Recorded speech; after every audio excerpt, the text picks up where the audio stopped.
Mpenzi mtazamaji, na kukaribisha tena katika channel ya Brother Rogers. Popote ulipo, natumai Mwenyezi Mungu amekulinda pamoja na maisha yako na familia yako kama unayo. Ningependa kupongeza wengi ambao wanazidi kutupiga jeki katika kukua kwa channel hii. Na leo hii najihisi kwamba nitumie lugha ya Kiswahili ili mazungumzo yangu yakaweze kuwafikia watu kwa njia ambayo Mungu angependa. Najua kuna wengi ambao wameanza kutufuatilia na nashukuru sana. Na iwapo unatazama video hii, ningependa jambo la kwanza ubonyeze kidude cha subscribe. Na iwapo ujumbe huu utakufurahisha, ningependa kwamba ukapate kumtumia rafiki yako au mtu wako wa karibu. Unaweza kutuma links kwa group zako za kanisa na kwingine ili tutie watu moyo. Najua kuna mtu pale nje anapitia shida ngumu na anachostahili kupewa ni moyo katika maisha haya. Kwa nini watu wanajitoa uhai? Sio kwa sababu wao wamelaaniwa kushinda wala ambao wako hai. Ni mtu anapofika mwisho anakosa jamaa wa karibu wa kumtia moyo katika maisha haya na kumwambia kwamba hata ingawa leo umefika mwisho, kesho pia kuna siku. Mpenzi mtazamaji, leo hii ningependa kutia mtu moyo pale nje unayenitazama kutoka popote ulipo. Najua kuna wanaonitazama na mtu ana fikra za kujitoa uhai. Najua kuna mtu ananitazama, umeangalia mbele, nyuma na pande zote, umeona kwamba maisha yako yamefika mwisho.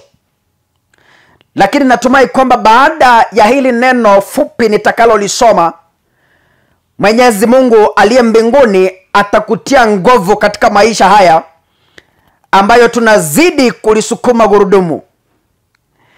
Ningependa nisome kutoka kitabu cha Luka mtakatifu mlango wa 22 mstari wa kwanza kuteremuka. Nitasoma vifungu vichache na kisha baadaye Mwenyezi Mungu atatubariki pamoja. Nataka kusema nini? Biblia inasema, ikakaribia siku kuu ya mikate isiyotiwa chachu, iitwayo siku kuu ya Pasaka. Na wakuu wa makuhani na waandishi walikuwa wakitafuta njia ya kumuua, maana walikuwa wakiogopa watu. Shetani akamwingia Yuda aitwaye Iskariote, naye ni mmoja wa wale thenashara. Akaondoka akaenda akasema na wakuu wa makuhani na majemedari jinsi atakavyoweza kumtia mikononi mwao. Mstari wa 5, wakafurahi, wakapatana naye kumpa fedha. 6, akakubali, akatafuta nafasi ya kumsaliti kwao pasipo kuwako mkutano. Mpenzi mtazamaji, nitakomea hapa kwa sasa, lakini kwenda mbele nitakueleza yaliyofuata. Kifungu hiki Biblia inamzungumzia mwanafunzi mmoja wa Yesu Kristo kwa jina Judas Iskariote. Ni kati ya wale walikuwa wanafunzi wa Yesu Kristo, na kati ya wale watu ambao Yesu Kristo alikuwa anaamini sana katika kuhubiri neno alipoanza kazi yake ya kulihubiri.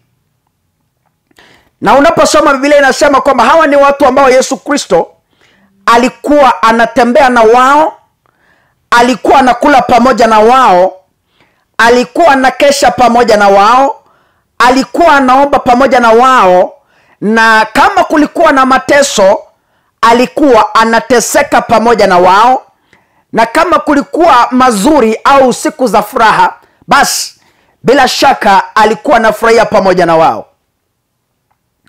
Lakini kutoka maandiko ambayo tumesoma, Biblia inasema kwamba ikafika wakati mmoja shetani akamwingia Yudas na akapanga njama ya kumsaliti Yesu Kristo, mwalimu wake, rafiki mkubwa kwa Mafarisayo. Wakati Yesu alikuwa anahubiri Injili, kumbuka kwamba kuna wale watu walikuwa ni walimu wa sheria, wakuu wa makuhani, ambao hawakufurahia jinsi ambavyo Yesu Kristo alikuwa anahubiri Injili na jinsi ambavyo alikuwa anafanya miujiza na jinsi ambavyo watu wengi sana walianza kumfuata na kumwamini. Biblia inasema wakakasirishwa na kazi ya Yesu Kristo. Walipokasirishwa, Biblia inasema kwamba wakaanza kutafuta namna ya kumuua Yesu bila ya watu kujua, kwa sababu kutoka vifungu tumesoma, Biblia inasema kwamba makuhani wakuu na waandishi wa sheria na walimu, Mafarisayo, wakapanga njia wanaweza kumuua pasipo na mkutano, lakini wakaogopa kwamba huyu mtu wafuasi anao ni wengi, na tukimuua kiholela holela, wenda umati wa watu ukatugeuka. Biblia inaniambia kwamba wakati walikuwa wanatafuta njia, shetani akamuingia Yudasi Iskariote, mmoja wa wanafunzi wa Yesu Kristo. Nisikilize vizuri. Biblia inasema kwamba huyu Yudasi, kwa njia nyingine, mimi kulingana na jinsi ambavyo nimeelewa maandiko, huenda alikuwa anasikia jinsi ambavyo Mafarisayo wanamtafuta Yesu Kristo ili wamuue. Yudasi akamwambia, sikiliza, hakuna haja mjisumbue sana. Yesu Kristo ni rafiki yangu mkubwa sana na ananiamini sana. Nyinyi nipeeni pesa muone, nilipe, na mimi nitamleta Yesu Kristo mulipo hapa hapa. Kama mnataka kumuua, kama mnataka nimulete mahali ambapo ni pasiri, basi mimi nitafanya hivyo. Biblia inasema wakakubaliana pamoja na yeye, wakamlipa fedha nyingi sana ili amlete Yesu mikononi mwa maadui. Nisikilize mpendwa, kabla sijaendelea, taka niseme hivi: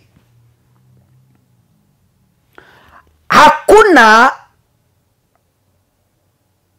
mtu ambaye anaelewa maisha yako vizuri kushinda yule rafiki mnayetembea na yeye.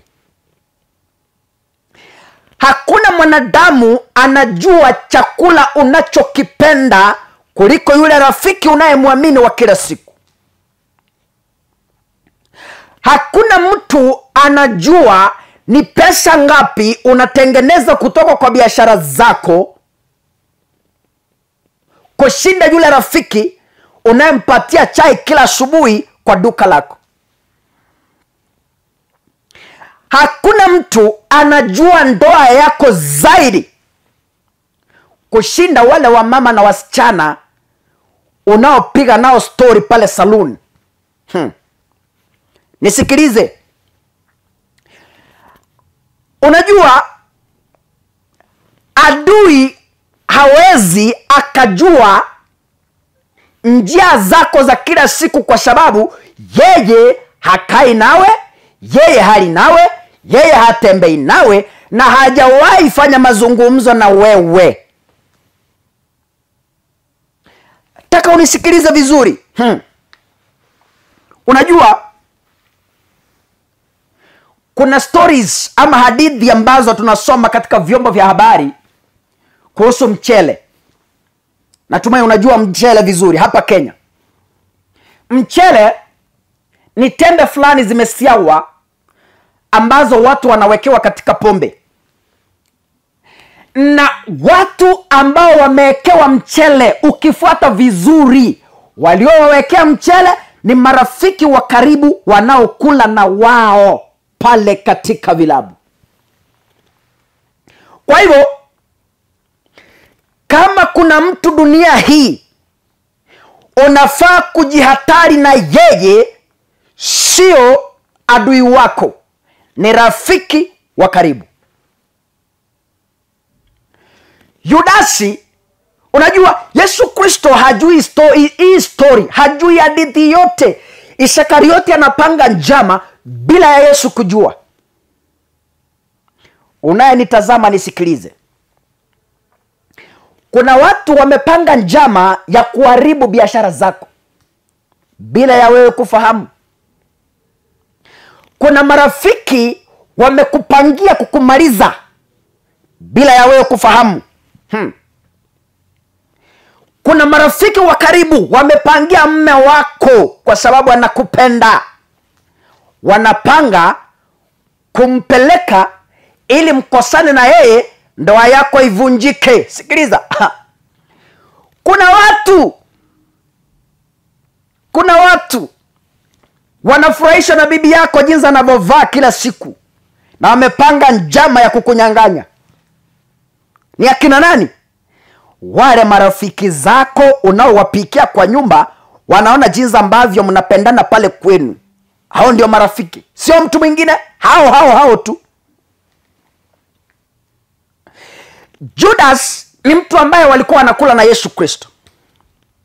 Judas ni mtu ambaye walikuwa wanapendana na Yesu kwa kiwango ambacho hatangempeleka Yesu mahali pasiri, Yesu hangekuwa na mambo yoyote ama vikwazo vyovyote vya kumzuia. Kwa nini? Alikuwa anamwamini.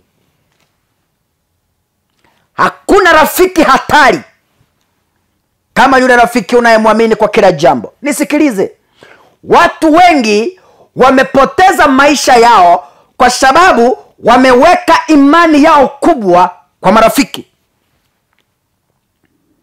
Kuna watu wanaanguka kibiashara kwa sababu imani yenu mmeweka kwa marafiki. Hao marafiki ndio wanafuata customers zako. Wanaenda kuambia yule ako hivi na hivi na hivi na hivi. Lakini sikiliza. Jambo linalonifurahisha kutoka kwa kifungo hiki, wakati Judas alilipwa hela mingi, akamtoa Yesu kwa kumbusu. Yule rafiki anayekusalimia kila asubuhi na kukubusu, bestie, huyo ndiye atakumaliza. Wewe chunga. Yule rafiki anakuambia mimi bestie, jana tukukutana haki nimekumiss, huyo ndiye atakumaliza wa kwanza. Biblia inasema akawaambia Mafarisayo na majemedari kwamba yule nitakaye mbusu, huyo ndiye Yesu Kristo, na mumshike mpeleke. Najua wasichana na wamama wanapenda haya mazungumzo ama salamu. Mnasalimiana, anakuhaga, anakuambia bestie, sikukuona kanisani leo. Najua leo nilisumbuka sana, sikukuona bestie. Tulikuwa na party, sikukuona bestie. Najua mimi nikikuona roho yangu inatulia. Bestie, ukinipigia simu mimi nasikia roho yangu iko sawa. Hao majemedari hao, siku moja watakumaliza. Sijasema uachane na marafiki, lakini unapotembea na wao chunga. Hakuna adui anayefahamu nyumba yako unafunga na vivuli ngapi, ni rafiki yako. Hamuna adui anayejua wakati unatoka kwa ofisi saa 3 ya usiku. Hakuna mtu anajua, ni rafiki yako. Hao ndio wanakumaliza. Hao ndio wanakutoa. Hao ndio wanatumiwa kufanya tracking kwa maisha yako. Biblia inasema wakati Yesu Kristo alichukuliwa na wale Mafarisayo akapeanwa mikononi mwa Pilato, Biblia inasema kwamba Judas Iskarioti came back to his senses. Fikira zake zikamrejea, akakumbuka, nimepeana mtu ambaye hana hatia. Alikumbuka. Biblia inasema akasumbuka kwa moyo wake, na alilofanya akapeleka zile pesa alizolipwa akazirudisha. Na Biblia inasema alichokifanya, alienda akajitoa uhai kabla hata ya Yesu kusulubishwa. Nisikilize, wewe unayepanga kumuua mwenzako utakufa kabla hajafariki. Sikiza, wewe najua unanitazama na umepanga kumwekea sumu mume wako, utakufa kabla hajafariki. Chunga, utaisha. Kuna wachawi wamepanga kukumaliza, watakufa kabla haujafariki. Mtu angesema amen hapa. The blessing.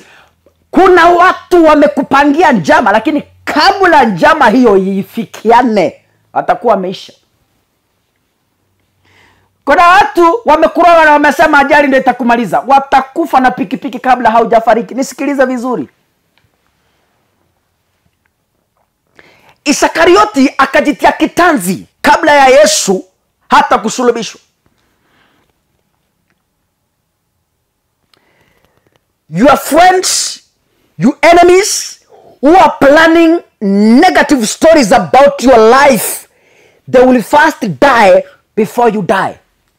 Listen, kuna wachawi pale kwenu kijijini wanasema, wewe kwa familia yenu hamutawahi endelea. Hao watakufa kwa umaskini wa kwanza kabla hamjaanza kujenga nyumba za ghorofa. Wanaokuombea mabaya, unajua kuna watu wanakubusu na moyo wao wanasema hii ghasia si wangeachana na mume wake. Hao marafiki hao ndoa zao zitavunjika wa kwanza kabla yako haijavunjika. Sio mchezo. There is no way you can betray a friend and you walk scot free. Sahau, forget about it. Guilty conscience will fight your way to the grave. Ladies and gentlemen, listen to me. Najua kuna watu, unajua umekaa unanitazama uko Canada, uko USA, uko Australia, uko wapi, na hujui wachawi wa kijiji jenu wamepanga nini utakaporudi Disemba. Hauelewi chenye wamepanga. Hautaelewa. Wale marafiki utakao kukutana nao kwa barabara na kusalimia, mtoto wetu, habari yako, umerudi? Karibuni sana, tulikuwa tumekumisi hapa kijijini. Karibu mtoto wangu, tumekumisi. Habari ya Canada, habari ya Australia, habari ya Minnesota. Hao ndio walikuombea ufe kabla haujarudi. Lakini wameshangaa kukuona kijijini naendesha gari nzito. Kuna watu wanakuombea mabaya.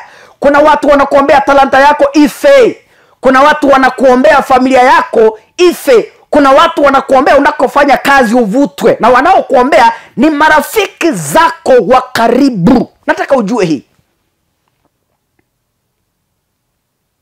Kaka, nimepatana na wahalifu saa 4 ya asubuhi ama saa 4 ya usiku nikutoka kazini. Nani aliwaambia kaka ametoka kazini saa 4? Ni marafiki. On joke. Nani alijua? Who knew?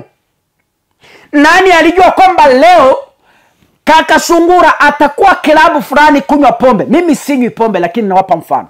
Nani anajua kwamba leo kaka anaenda klabu saa 5 ya usiku ili wale wanataka kukumaliza waje pale? Nani aliwaambia? Ni rafiki zako wanaojua kila siku unakopatikana. Jihatari ndugu yangu. Lakini kinachonitia moyo, hata wanapokupangia hayo mabaya, waliopanga biashara yako iporomoke, zao zitaporomoka wa kwanza. Waliokupangia ufe, watakufa wa kwanza. Waliokupangia kwamba utapata kazi, wao ndio watakosa wa kwanza. waliokupangia kwamba fulani ndoa yake ife, wao ndio watakufa wa kwanza. Sikiliza, you only need to connect yourself with God. Period. And the rest will be sorted. Yesu anawauliza maswali. Mimi nilikula nanyi hapa. Mimi ni Yesu Kristo. Mmenigeuka. Nilikula nanyi hapa. Nikakesha nanyi hapa. Tukafanya miujiza na nyinyi. Tukateseka na nyinyi. Tukafa njaa na nyinyi. Tukanyeshewa na nyinyi. Tukapiwa jua na nyinyi. Haki ya Mungu. Mmenigeuka tena. Lakini binadamu hana huruma. Na kuombea kwamba na Mungu akulinde katika kazi yako. Na kuombea kwamba na Mungu akufunike na mafuta yake. Naomba ya kwamba Mungu akakulinda na Roho wake Mtakatifu. Wanapokutafuta wapotee njia kwanza, wakufe kabla haujakufa. Mwenyezi Mungu akubariki. Kama neno hili limekuguza, tafadhali subscribe na share kwa marafiki, majamaa na marafiki wote, hata kwa familia yenu wapatie. Weka kwa familia, weka kwa grupu family. Unajua kuna ndugu zako wamepanga kukuua, ndugu yangu. Usifikirie kwamba familia wanafurahia maisha yako. You remember what happened to Cain and Abel? Sio watu wamefurahia kwamba biashara yako inaendelea, hata wale wa kwenu wanakumaliza. God bless you. Asanteni sana na Mungu akutie nguvu.